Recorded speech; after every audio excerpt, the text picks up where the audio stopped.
Hey, Mateo, man, wake up, man. Come on. You over there asleep, boy. I'm lit right now, man. Get up. What? Get up. What? Boy, get up because I'm so lit right now.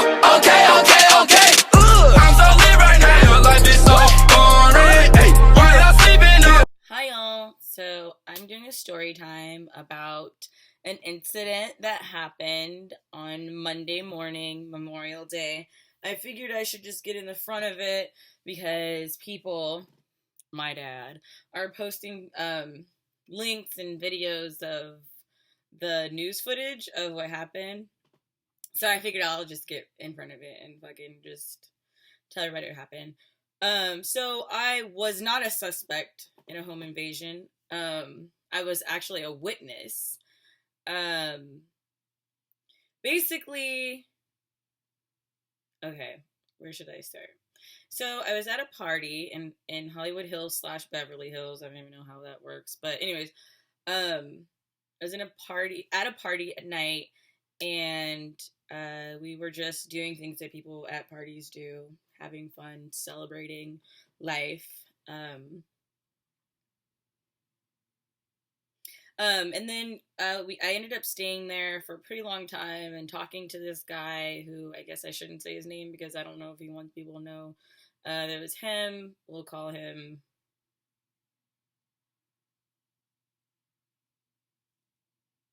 Dennis.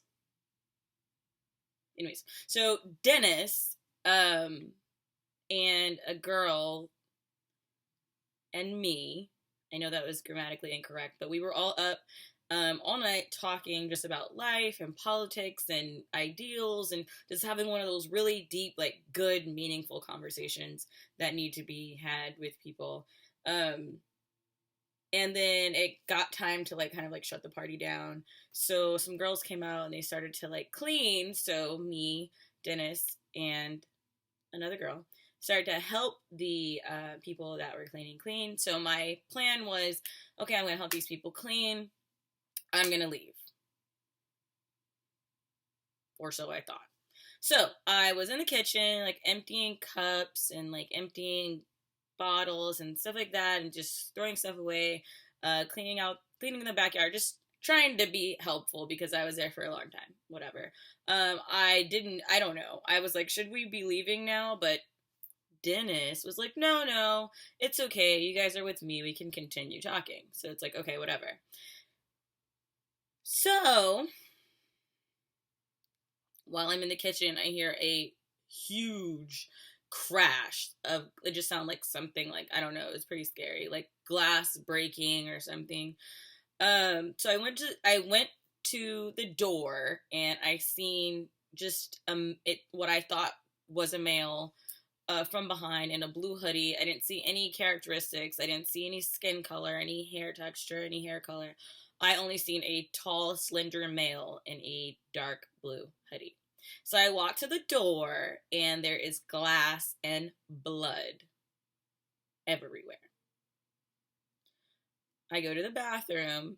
There's blood on the walls, glass on the ground, glass in the toilet, and a little pee. Ew. It wasn't me. Anyways. So,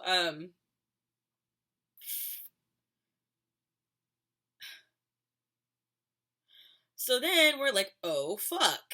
What happened? At this point, one of the males that was at the party, that, from my understanding, lives at the house, went down to the bottom of the hill and spoke to Dennis.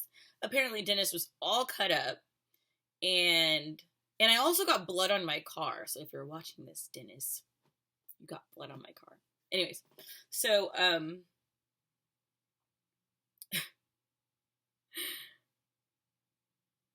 Dennis tells the male that went down to the bottom of the stairs, the hill, that he was robbed. Obviously, he's upset because, fuck, Nobody wants to get robbed. And then at someone's house. And then we don't know who did it. So then it's like weird. Well, I honestly don't, at this point, this is just like my rendition of what I think happened. I don't even really know what really happened because there was like blood in places that shouldn't have been. It was just insane.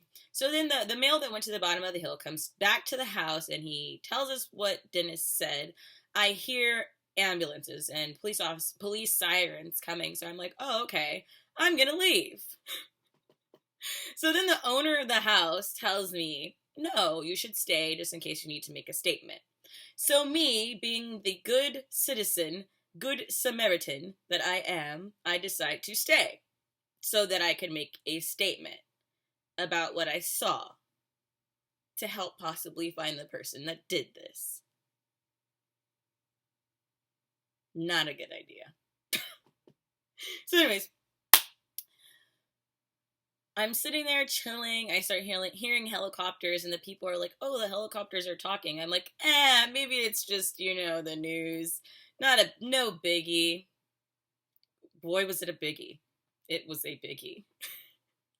So, we go to the door, and there's police at the gate screaming for us to come out with our hands up. At this point, I'm fucking horrified because I've never had a gun pointed at me, and there's like, what I felt was, I felt like I was like, there was sniper rifles and there was like army guns just pointed at the door waiting for me to make a false move. And I'm so horrified because the narrative that follows the police department, police officers, is that if you make any false move or like they think that you have anything, they'll shoot you. Mind you, while I'm standing at the door, there's somebody on the stairs that's like, stop moving, they're gonna shoot you. So this is not helping my anxiety at all, as you could probably imagine.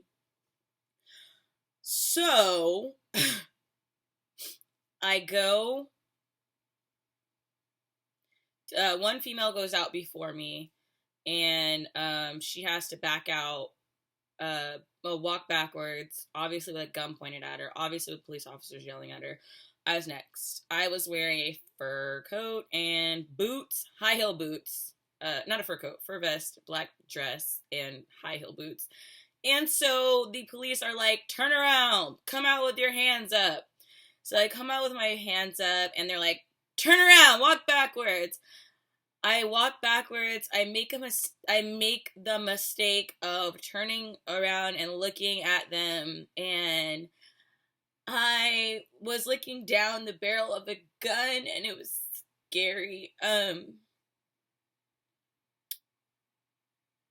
I don't know if the police understand the fact that, well, I'm sure they understand, like, just basic psychology, I guess, with guns pointed at people and people yelling. It's so scary and so nerve-wracking. I don't want to fuck up my makeup over this bullshit ass story. Anyways, I was horrified. I was scared. I was scared that maybe they thought that I had something, or maybe they thought that maybe I didn't do something right or something, and I was gonna get shot or something, killed over something that I didn't even do. So I was just a witness. So I back out, and then they put me in handcuffs. They put me in handcuffs, and then I've never been in handcuffs before either, so that was a little bit scary for me too. That was actually really fucking scary. They didn't do it too tight though. I don't know, like, I always watch something like, the police had the handcuffs were tight and I got scars and blah blah blah. No, none of that shit happened. The police are actually really nice, and I'll go more into that once I finish this part. Anyways, so they basically line us up in a driveway, the driveway of the neighbors across the street. They line us up in a driveway. They search me. They search everybody. They didn't find my phone, which is like, okay, that's a horrible search. Like, what if I was hiding something, My phone was in the pocket of my vest. They didn't check my vest pockets. They were just grabbing on my titties and my ass and just, it was a female, so it was okay, I guess. So they're just like searching and they're like grabbing everything and blah, blah, blah. They don't find my phone, whatever. I'm standing there. And then people just start singing like motherfucking birds. Everybody just is telling the story. So the police go down the line. They ask people for their information. I don't want to be in anybody's database for anything, especially when I have not committed a crime, broke the law, or I was purely a witness to the commission of a crime. So the police officer was a female, came up to me and she was like, okay, what's your name? So I turn around and I look her in her eyes so that she understands that I'm not trying to be confrontational and I'm not trying to be difficult. I purely want to know why she wants my information. And I just said, why do you need this? Where is this information going? And she was like, you're being detained. We need your information. Why do you need my information? Where is this going? Well, we don't know what's going on right now, so we're just collecting everyone's information. This is what we do when people are detained. So I was like, okay. I gave her my information. But because I wasn't trying to be difficult, I just wanted to know, and I have the right to know. So after that, I couldn't see anything because I was facing the house. The female next to me, I guess she was on parole, so not great for her. They ended up taking her. I don't know what happened with that. I actually feel really bad about that because she was only visiting her cousin, who was one of the people that live at the house, and she was not partying with us. I think she was like in the room majority of the time, and like she wasn't really like drinking with us, and I didn't even really see her at the party. So that's kind of unfair that, and they're also, I know that like if you're a felon, you're not allowed to be around felons. There were no other felons there. She was the only one. So I don't know what happened after she left because I don't know her. But I really hope that she was able to get out because it's unfair for her to be given a violation purely because she was visiting her cousin. Her cousin had a party and a crime happened at the party that her cousin was having. Not fair. Judicial system is fucked. Anyways, so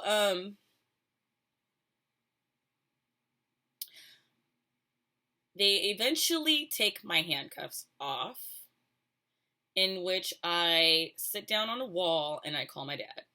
Because when I'm scared, I call my dad. Because I know he'll answer, and he always has like the answers sway. He always has the answer sway. So I call him and he basically starts joking about it, which is pretty funny because he starts to make me laugh. And I didn't want to laugh in front of the cops because I didn't want them to think that I was like a liar or like I was like making something up. Like I just wanted them to like hear my story and let me go home.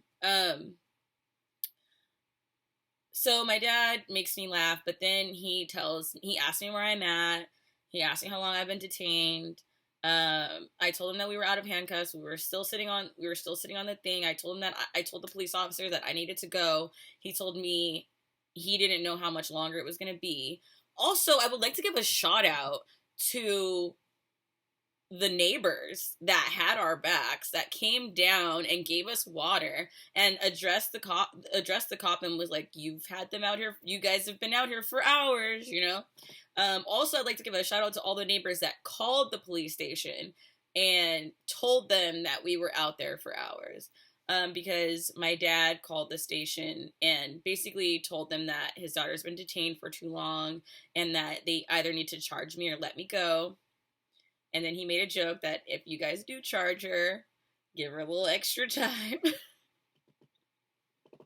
Anyways, so what really pissed me off was the news. Because the news, I am on the news getting arrested, and the headline is, suspects arrested for some odd reason. I don't know what the rest of the fucking thing is, but I was not a suspect, okay? I was not a suspect in a fucking home invasion. I did not go to do a home invasion in a short dress, a fur vest, and some high heel boots. I'm not a mobster. I don't know who robs houses like that, but it ain't me, sis, or bro, it ain't me. Anyways, yeah, I was just really upset about how we were portrayed by the media. But like, what else can I expect, right? So here I am claiming, here I am like correcting what was said in the media. So as I'm walking, we're finally, after I called my dad, maybe like 20 minutes later, they decided to let me and the girl that I was hanging out with leave. And then before we leave, there was a plainclothes detective there. The plainclothes detective wanted to talk to us before we left. As we're walking down, he asked me, whose car? He points at a Cadillac and he's like, whose car is that? How the fuck do I know? I've explained to the cops multiple times that I don't know these people. I was only here for a party and things went south. I only stayed to make a statement. If I would have known that I was going to be treated like a criminal, I would have never stayed. If I would have known that me trying to like be a good person and like be there for people and like, I don't know, if I knew that was going to end like that, I would have went home as at the moment I heard the crash. Now I know, right? But the plainclothes detective asked me and the female whose Cadillac that was. For the millionth time, officer, I don't know. And then he makes a joke. He's like, "Are you sure it's not yours?"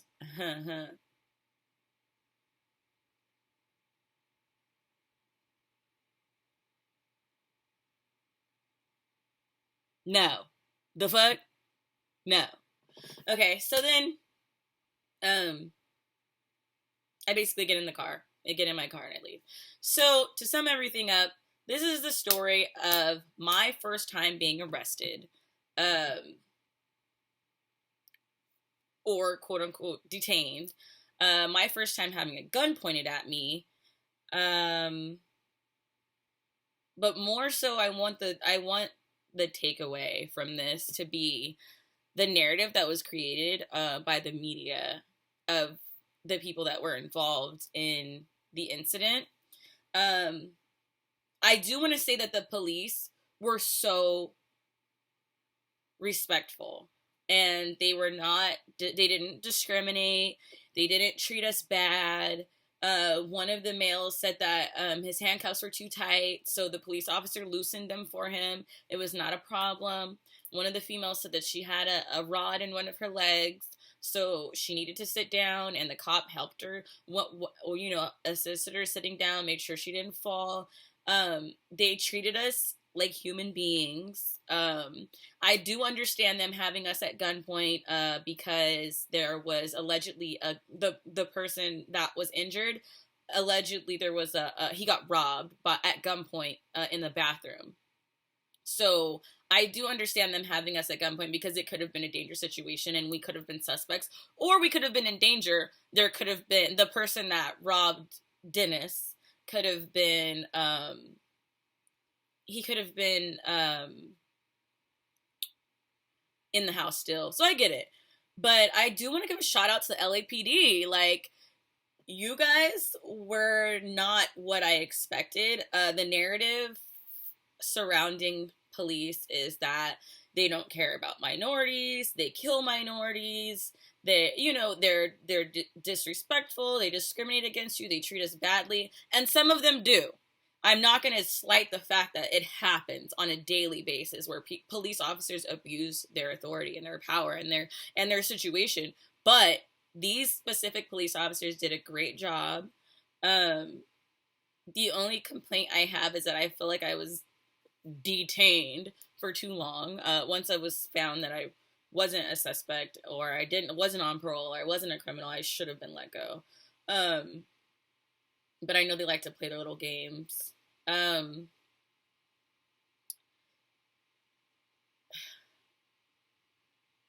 also want to address how the media portrayed us. The media, the video footage that the media got was of me being arrested, and me and a couple other people standing in someone's driveway in handcuffs, and it says suspects arrested in home invasion in Hollywood Hills. That's incorrect. That's incorrect portrayal of the events that actually happened. That's an incorrect portrayal of the story. And I would just like to point out that it is important to understand that the media frames stories in ways that benefit them, i.e. ways that will get them more views, ways that will get them, more attention. The media is not trustworthy. Like, not at all. Not one person that was arrested was a suspect.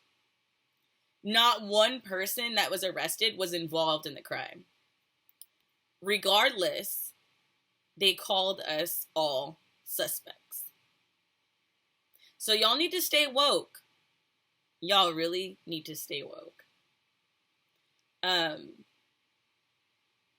hope I'm not forgetting anything. But if I am, somebody let me know. So that's my story time on the day that I got arrested by the LAPD and called a suspect by Fox News when I was just a witness. Thanks for listening.